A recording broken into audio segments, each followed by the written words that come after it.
God bless each and every one of you, and welcome to Texas Honda Channel. So this is the last video of 2022, and I'm recording this on December 31st, 2022, and just wanted to say I pray everyone had a Merry Christmas and has a safe and blessed New Year. Now, before we get started with the fuel pump stuff, just wanted to say a quick prayer over everybody who hears the sound of my voice. Father God, I pray over this individual. I don't know what's going on in their life, but you do. And I know that there are people who are watching this video who have had it really hard in 2022. And I just pray that they prosper in 2023, grow closer to you, come to know that you want a relationship with them, and that you sent your only begotten Son, Jesus, to die for their sins in their place, and that they have to do nothing to get to heaven. The work has already been done. The finished work has been done on the cross by Jesus, the King of Kings and Lord of Lords. And I pray that they come to know you. And I pray this in Jesus' holy and mighty name. Amen. I really hope that prayer blessed you. And yeah, we're going to go ahead and get into it. So we've got Jackspania Racing's 380 LPH pump right here. This is for an external fuel pump. It says it can be used internally, but with this particular setup, it's going to be quite difficult to use this as an internal pump. So we've got this unit right here. This one came from a friend, Elijah. He actually won the JDM Speed coilovers in a contest giveaway, and he's just been giving me parts left and right since then. So praise God.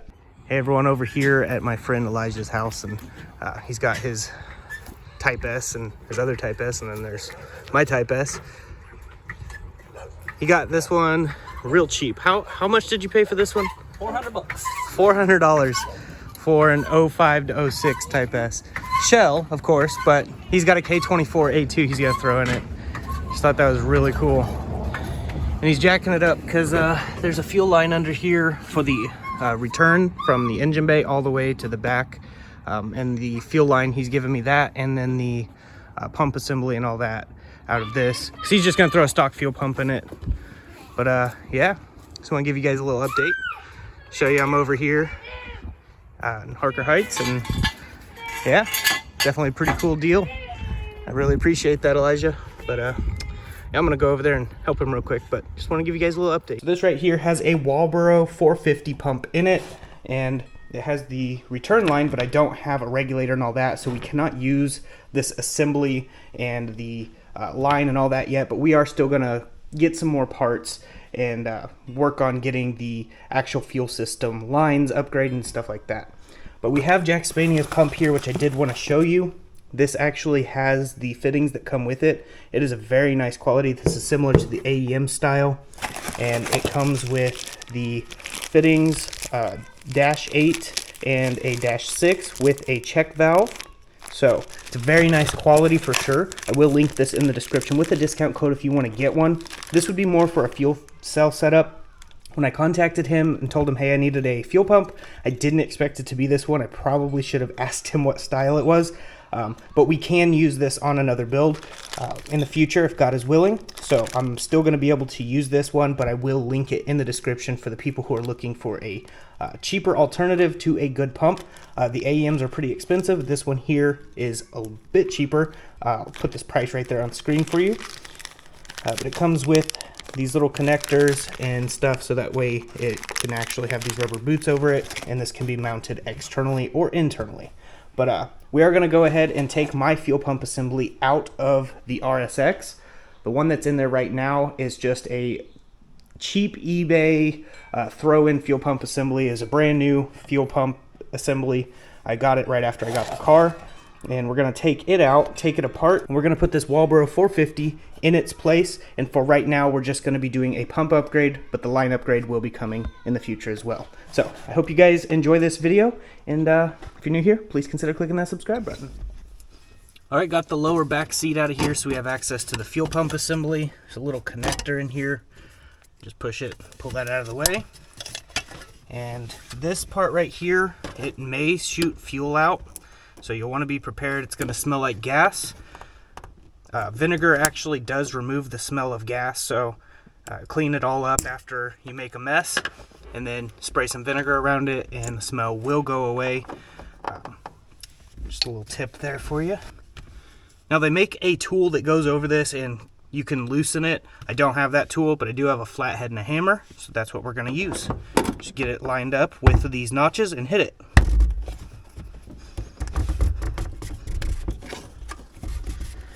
Just gonna go ahead and loosen this up. And then we pull this up, and we're gonna let it drain a little bit after we pull it out of here so we don't make a huge mess. Alright, so here they are side by side. You can tell this one is the new one, about 8 months old. And then we've got this one over here, which was a factory Type S one that's been modified. We will have to cut a little bit in the casing, it looks like, for this one. I'm not 100% sure. We will find out whenever we go to take this one apart.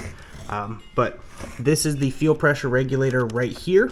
We're going to be keeping that temporarily until we get the external fuel regulator. Then we'll be running this, which, as you can see, bypasses. And then the pump actually pumps it directly up into this piece, and this will be our fuel line in, and this will be our return, which just dumps it straight into the tank for us to have recirculation. So I'm gonna go ahead and get this one apart. We'll get this Walbro 450 out of here and into here. I hope you guys are enjoying the video.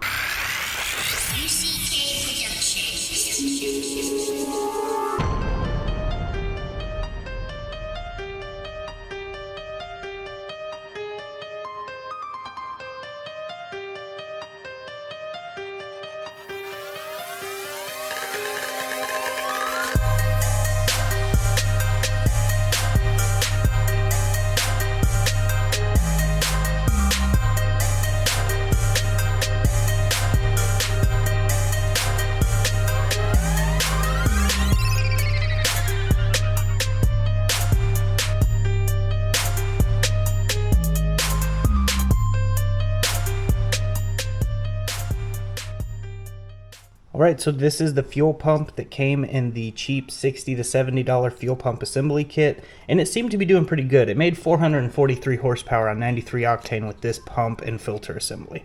But we're going to go ahead and get the Walbro in this one's place. You're going to have fun, huh? Yep, thanks. Yep. So this is what I just got in the mail from Max Peeting Rods. These are the newer coilovers for the Type S. They're a little bit different design. They're black with a blue coil, and I'm going to do a video on this, so definitely want to stay tuned if you want to see that.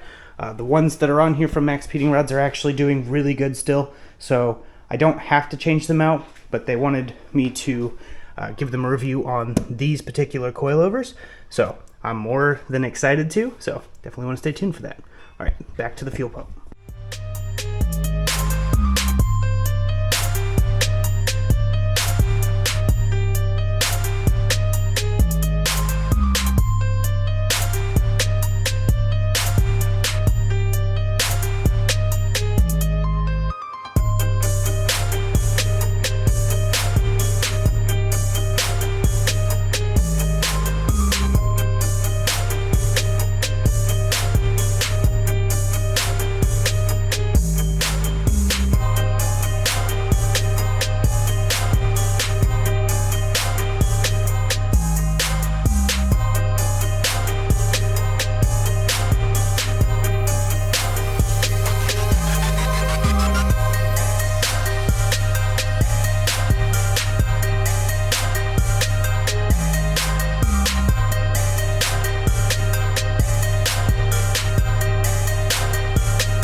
Okay, got it all assembled. Looks good. Everything's nice and neat. So we can go ahead and reinstall this back into the car. Just remember, when reinstalling, be careful of the float. You don't want to damage that or your gauge will read wrong. Everything's soldered up, heat shrinked, and we've got the new line right here. The other line, the reason I didn't use it is because there's no way to get it off of here, so I actually had to cut it off and just put a new line in, which this will be perfectly fine. There's plenty of cars that have had this ran in the tank just like this with no issues. So we're gonna go ahead and get this back in the car and see how she runs. All right, I'm gonna go ahead and clean around here with some brake clean. Just kind of clean it up.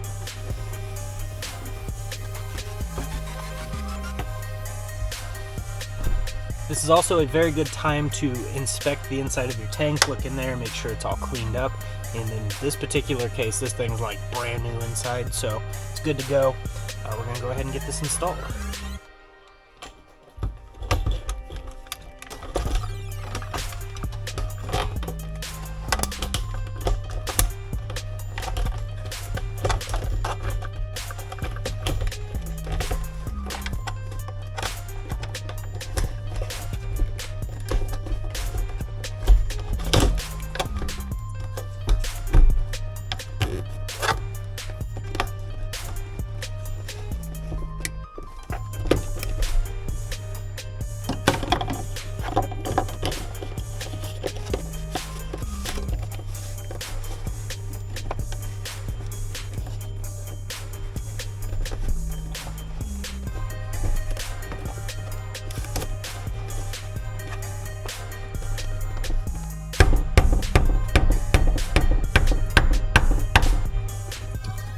Alright, now that we made sure it's nice and tight, go ahead and reconnect the line.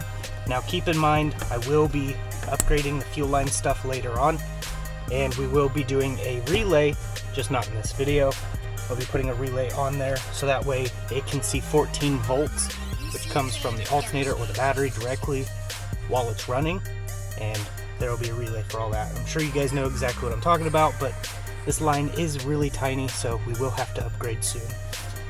Now we're just going to go ahead and reconnect the connector, get this screwed back down, and give it a test.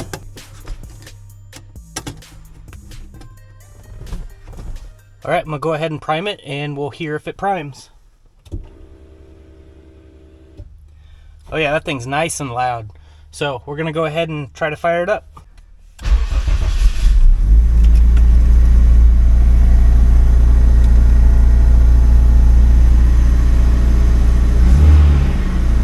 Running really good.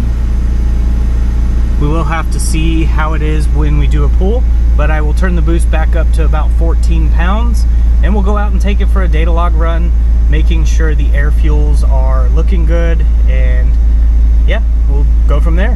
Hope you guys are enjoying the video. All right, so there seems to be some sort of issue. We're gonna go back to the house and check it out real quick, but it sounds like a boost leak.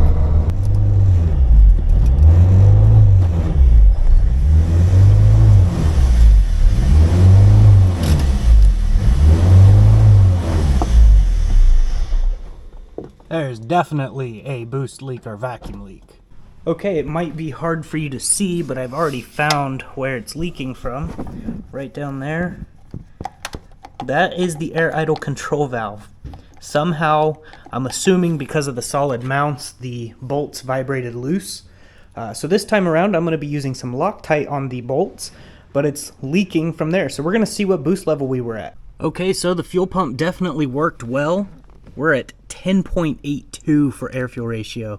So we like to have that in the 11s, like 1120, 1130 range, since it is E85 pump gas, and it's at 6.9 psi. So that's as much boost as it made, which this should be making 14. So yeah, it did pretty good though. The air fuels definitely need leaned up just a little bit. Better to be rich than lean, always.